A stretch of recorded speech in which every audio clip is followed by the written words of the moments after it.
Goeiemôre vriende, so hier aan die begin van 'n nuwe week. Ek hoop julle het regtig 'n wonderlike week wat voor julle uitstrek. Mag julle vir die wysheid vra vir al die besluite wat julle ook hierdie week mag neem en mag julle ook op 'n besonderse manier ons visie uitlewe. Laat jou lig so skyn dat mense die Here kan verheerlik wanneer hulle sien hoe julle ook optree onder hulle, né? Kom ons raak net so vir 'n wyle stil.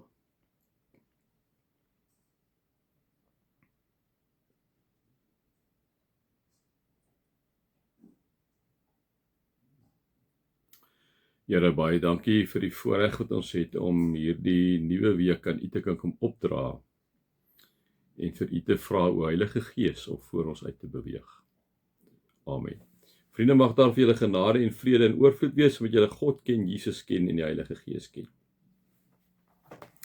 Vriende, soos julle nou weet, soos ek met julle ook vir julle Saterdag gesê het, Hebreërs 11 is vir my het amper vir my hele nuwe betekenis aangeneem, alhoewel het natuurlik baie nice is om ons so te lees, soos ons nou saam met mekaar gelees het oor geloof, en hoe hy al die mense in die verlede, die geloofshelde eintlik, oproep oor hulle geloof, en hoe hulle eintlik uitstal in so 'n kunsgalery, om te kom sê, maar kyk hoe lyk hierdie ouens, nee, maar die diepste ding wat ons vir mekaar gesê het, en wat ons maar vir mekaar die hele tyd moet bly sê, totdat dit by ons ore uitloop, is die konteks van die Hebreër brief, vriende, is dat dit is 'n klompie Jode, is 'n groot klomp Jode, wat van Judaïsme oorgekom het na die Christelike geloof uit, natuurlik ook van die ander mense daar rondom, maar baie van hulle,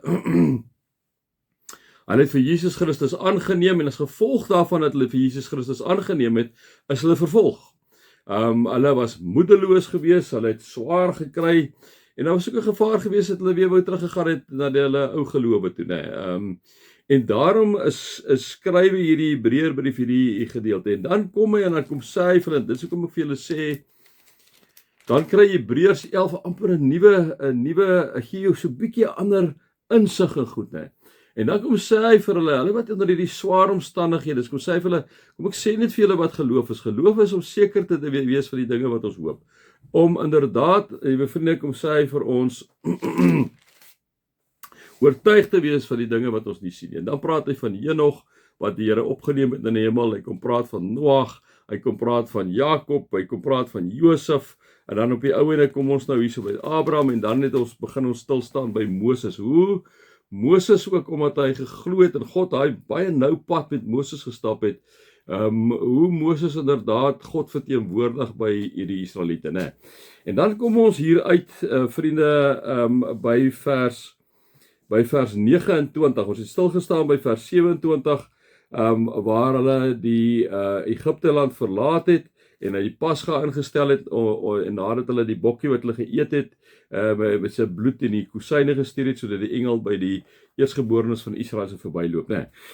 Nou kom die Hebreërs skrywer, wat, en dan is hy besig weer, hy is nog verder, hy is heeltyd besig, hy sê, omdat die Israeliete geglo het, het hulle deur die Rietsee getrek, soos oor droë grond, terwyl die Egiptenaars verdrink het, toe hulle dit probeer doen het. Nou vriende, dit is vir my altyd baie interessant, want hierdie Israeliete was vrek bang gewees. Ek bedoel, toe hulle die Egiptenaars so agter hulle aansien trek, en toe murmureer hulle alweer, ek dink hulle is so typies soos ons, as ons glo, dan glo ons, ja, glo ons, ek praat nie van om in Jesus Christus te glo nie, né? So hulle geloofie was maar nie altyd so hard gewees nie, alhoewel het hy hom nou baie mooi, hy skep eintlik 'n baie mooi beeld hier van die Israeliete om te sê, omdat hulle geglo het, het hulle deur die Rietsee getrek soos deur droë grond. Nou interessant, dit is God wat vir Moses gesê het, maar vat jou staf en steek hom uit, né? Vat daai staf en steek hom uit.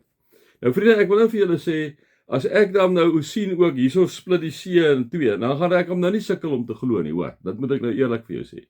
Maar ek moet sê, ek gaan baie sukkel om te glo dat die see in twee gaan split, as hy nog nie in twee gesplit het. Nou so, hy sê, omdat die Israeliete geglo het, het hulle deur die Rooi See gedink, as jy eintlik veel geloof daar nodig gewees, so tussen ons nou sê, ek sê dit was nou sommer vir julle, dit is vir my take op die goed, hè. Eerlik om ons dink, as ewe skielik, hoe moeilik gaan dit nou wees om te glo, as hierso ewe skielik God 'n pad kom maak, hier van Milnerton af reguit deur na Robben Eiland toe, en daar staan die water op. Dit is 'n nou-brainer. Jy kan nie anders as om te glo nie, jy sien dit nou nie voor jou, né? Maar net interessant dit sal hoe die skrywer dit skrywe. En dan gaan hy aan en dan sê hy, omdat die Israeliete geglo het in die mure van Jericho geval nadat hulle 7 dae daaromtrent getrek het. So, weer eens daar, God speel die crucial rol. God het 'n crucial rol gespeel in die Rooi See. Dit is maar hy trek maar eintlik in die mense saam. Hy het 'n crucial rol gespeel daar by Jericho, waar hy vir hulle gesê het, hoorie so loop julle maar net 7 keer om die mure. Jy moet niks doen nie, die mure sal omval, né? God het alles gedoen en al wat hy sê, kyk wat ek gaan doen. En ek dink die Israeliete op daai stadium was nou al bietjie moeilik vir hulle self gewees omdat hulle nie geglo het nie, want omdat hulle nie geglo het nie, het hulle 40 jaar in die woestyn deurgebring. Omdat hulle nie geglo het, het hulle die goue kalf gemaak en het hulle die gevolge gedra daarvan toe hulle die goue kalf gemaak het, né? So ek dink die Israeliete is ook daar toe God sê, hoor hierso vir Joshua sê dat hulle 7 keer om Jericho stap, hulle besluit hulle doen dit. Ek dink jy het gedink die mure gaan val nie. En daar val die mure, né? Maar dit is vir my so mooi hoe die skrywer dit gee so die amper half hierso in wat hierdie geval nou, die eer aan hulle wat eintlik is God alles gedoen en eintlik is dit maklik om daai manier te glo daarso, né? Omdat Rahab die prostituut geglo het, het sy die verkenners vriendelik ontvang en het sy nie omgekom saam met die wat God ongehoorsaam was. Julle ding hier oor Jerigo. Hulle onthou Rahab die prostituut, die verkenners gaan in om te verken. Juist daai tyd toe hulle daar, toe die Israeliete daar by die Jordaan, ek dink is die Jordaan rivier, ek is nie doodseker nie, gestaan het en gewag het en het hulle verkenners ingestuur om te gaan kyk, maar gaan hulle die land kan inneem. En dan onthou julle die verhaal van hierdie verkenners. Ek gaan nou weer by Rahab uitkom. Die verkenners wat gegaan het, dan kom hulle en dan kom 10 van die 12 verkenners en hulle is versprei slegte gerig op sê dis reuse. Ons gaan niks teen hulle kan doen nie. Net Caleb en Joshua. Nou net by gegewens jare korrek, ek dink hulle twee. Hulle twee kom sê, maar kyk na God se track record. En dan sê die Israeliete rep en roer, hulle wil nie gaan sê, jy het ons hier gebring om hier dood te gaan. En dis daar waar God kwaad geraak het vir hulle en op een van hulle 40 jaar in die woestyn ingestuur het. Hè. So Rahab die prostituut, daai stadium toe hulle ingegaan het in die stad Jericho om te gaan verken, het sy hulle slaapplek amper gegee, hulle met 'n tou laat afsak by die muur af sodat hulle kon vrykom en weer kan teruggaan. En hulle het vir Rahab gesê wanneer hulle die land inval, sal hulle haar nie seermaak nie, haar nie doodmaak nie. Sy moet 'n rooi tou laat uithang dat hulle kan sien dit is sy, né?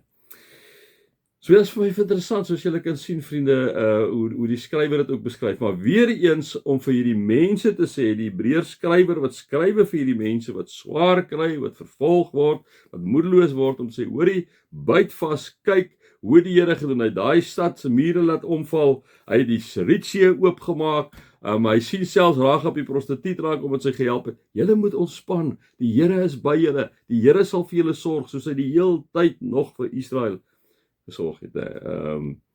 Kom troos hulle. It's amazing, vriende. It's absolutely amazing, né? Ja. Mag julle God se liefde ervaar, sy genade ervaar en sy nabyheid ervaar. Amen.